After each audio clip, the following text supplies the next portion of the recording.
So yun mga solid, welcome back. So this vlog mga solid ara ko'y explain na ito bagon kay namo gyud ang utanan nako na ngano daw gabisaya ko sa akong vlog. So what if magtagalog ko? Okay, ako explain.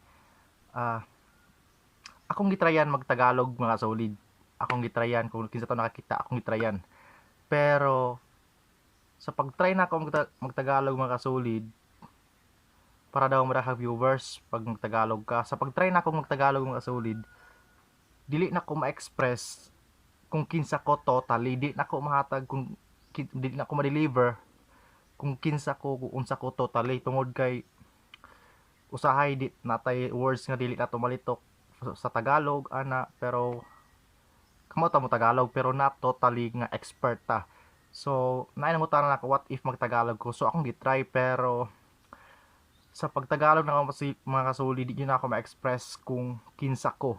Ang ako mong point diri sa akong vlog is makapalipay ko sa makadeliver na ako kung kinsa ko, akong mga joke, akong mga kung unsa ko pagkabuang, so pagkatao mo na ako ang points, maka yan naman ato ang points diri pag mag-vlog ta, makapalingaw ta, makapalipay ta.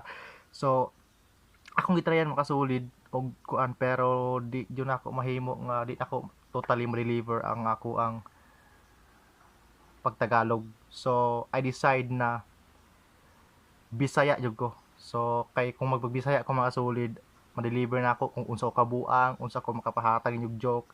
So nag-decide ko nga magbisaya na jud ko sa akong vlog tungod kay I'm proud nga Bisaya ko. Wala ko niingon nga di ko proud Tagalog, pero sa mga Tagalog, pero ako lang gibuhat kung unsa ako ang asa ko komportable nga komportable maayo.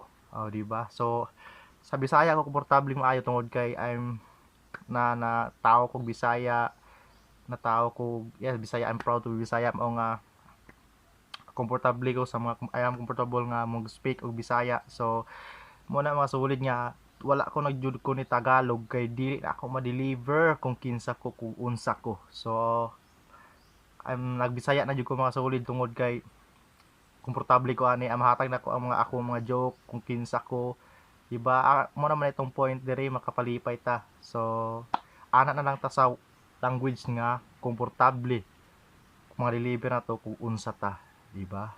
So mora na mga sulid atong vlog karon na ako i-explain tungod kay naay nangutanan ako what if mag Tagalog ko, what if. So akong itubag na I'm not comfortable totally nga magtagalog jud ko, ana mo na no, pag dili ka komportable, murag di pug ka happy nga, di pug ka happy sa video, sa gihimo ni mga vlog. So dapat komportable ka kung unsa kuan ang imuhang language. Kay kung magtagalog ka nya boring, what if magtagalog ko nya akong video boring, di ba? So useless. So dapat komportable ta sa akong sa tuang language. So proud Bisayaan, Bisaya akong vlog yun mga solid. So sa mga Tagalog diha, pasensya, pero hope nga makasabot ra mo kay magbisaya Bisaya gyud akong vlog. So moong wala ko Tagalog tungod kay di na ako deliver totally kung unsa ko pagkatao, kung unsa ko ka maggama og joke ninyo, kapalipay ninyo pag magtagalog ko. So mao ra na mga solid. Thank you so much sa pagtan-aw. Sa mga wala pa ka subscribe, please subscribe. Pa-support sa akong channel kay na po yung mga buhaton nga mga kabuang kung kinsa ta diri sa ako nga gamay nga channel. So daghang salamat, hope nga suporta mo na ako, and God bless ninyong tanan. Thank you.